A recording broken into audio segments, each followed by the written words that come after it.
Ever boot up a game and think, this is it, this is the one, and then it becomes like a second job?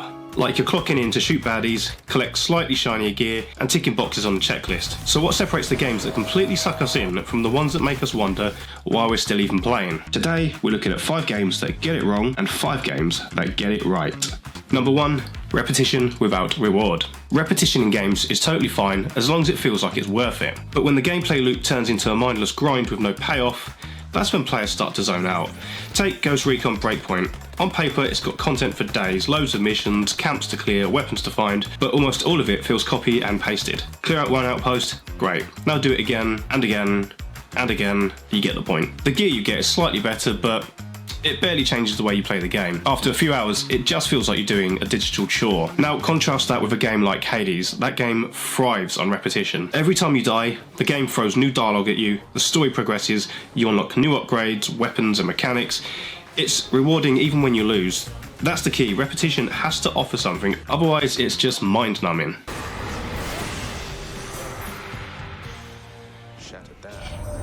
Number 2, lack of player agency. Player agency is essentially the idea that your choices in the game actually matter. You're not just a meat puppet being dragged through cutscenes and corridors. Now, I like a good cinematic experience as much as the next gamer, but Call of Duty Modern Warfare 2, or almost any Call of Duty for that matter, is a perfect example of a game that looks amazing, plays smoothly, but gives you zero real influence. You shoot what the game tells you to shoot, you follow a very clear path. It's like being on rails, but with explosions and set pieces. There's the illusion of choice, but you're not really affecting the story in any meaningful way. This is an intelligence failure, Laswell. It's not gonna be a tactical one. Compare that with The Witcher 3. Every choice you make, big or small, can have massive consequences. If you help someone early on, they might come back later. Or if you choose the wrong words in a conversation, it could lock you out of a quest, or get someone killed. It's not just branching dialogue for show. Your actions actually shape the story, the world, the relationships. You feel like you're part of the universe, not just an observer. Thank you, Witcher. Despite all. May the eternal fire guide and protect you. Farewell. Number 3, dead game worlds. Alright, let's talk about game worlds. Some look absolutely stunning, but others feel emptier than my fridge the day before payday. Take Anthem for example. Gorgeous environment, amazing vertical movement, cool concept, but the world, yeah, it's a little bit static. You could fly around it for hours and barely feel like you've left a mark. NPCs just stand around, there's no real interactivity. The world just doesn't evolve and it doesn't really react to you. It's like playing inside of a pretty painting without the fun.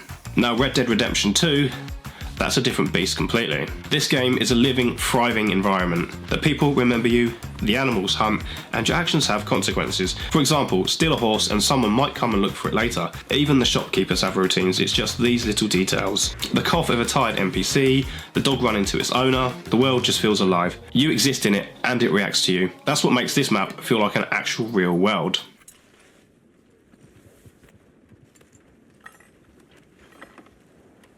Number 4, poor feedback and progression. Progression should feel like, well, progress. Like you're growing, changing, unlocking cool new stuff. But when the game doesn't show you that growth clearly, it starts to feel like a little bit of a grind. Take Fallout 76 at launch for example. You'd level up, loot gear, explore, and still you feel like you hadn't really achieved anything. There was no clear direction, there were unclear rewards, and no satisfying feedback. It literally just felt like walking through a post-apocalyptic world. There was nothing to do and no real sense of purpose. Of course, Fallout 76 has changed a lot since then, so kudos to them. Bye.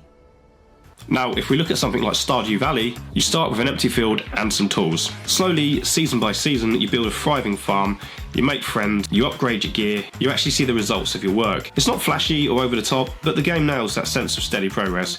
Each day you play, your farm improves, your relationships grow, and your little world just feels more alive. Before you know it, it's 1 o'clock in the morning, and you're just thinking, just one more day in Stardew Valley, because every day has something new to discover. Number 5, weak storytelling and world building. Storytelling and world building are the soul of many great games, but when they're not there, that's when you start to notice. Take Crackdown 3 for example.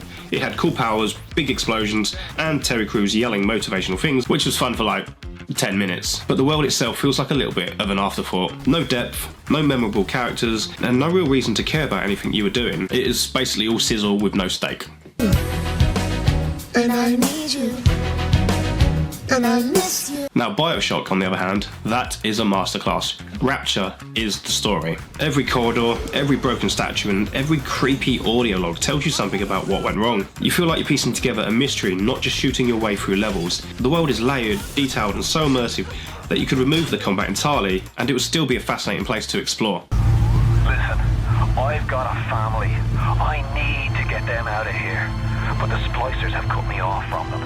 If you can reach them in Neptune's bounty, then maybe, just maybe. So yeah, when a game feels boring, it usually comes down to one or more of these factors. No reward for your time, no real choices, a dead world, bad feedback loops, or just a story that makes you go, wait, why am I doing this again? But when a game nails these, that's when it sticks. That's when it's 2 AM and you're still riding your horse through the rain, chasing some stranger across the map because you decided to intervene in some random bar fight 2 towns ago. Alright, now we want to hear from you. What's a game that completely pulled you in, and one that absolutely bored the life out of you? Let us know in the comments, we love reading your takes. And hey, if you enjoyed this video, why not check out our next video where we rank game art for beginners from an S tier to a D tier.